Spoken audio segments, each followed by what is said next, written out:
আয়াত ৩২ ওয়া আশরিকহু ফি আমরি। অনুবাদ, এবং তাকে আমার কাজে অংশীদার করুন। তাফসীর ১ নং ফুটনোটের বিবরণ। পঞ্চম দোয়া হচ্ছে হারুনকে নবুয়ত ও রিসালাতেও শরিক করুন। মূসা আলাইহিসসালাম তার দোয়ায় প্রথমে অনির্দিষ্টভাবে বলেছেন যে উজির আমার পরিবারভুক্ত লোক হওয়া চাই, অতপর নির্দিষ্ট করে বলেছেন যে আমি যাকে উজির করতে চাই তিনি আমার ভাই হারুন, যাতে রিসালাতের গুরুত্বপূর্ণ বিষয়াদিতে আমি তার কাছ থেকে শক্তি অর্জন করতে পারি।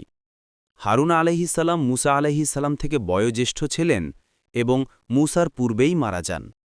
বর্ণিত আছে, আয়েশা রাদিয়াল্লাহু আনহা একবার ওমরায় বের হলে পথমধ্যে এক বেদুইনের মেহমান হলেন।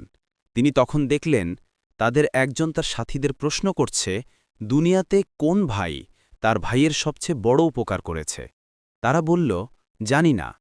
লোকটা বলল, মূসা, যখন সে তার ভাইয়ের জন্য নবুয়ত চেয়ে নিল।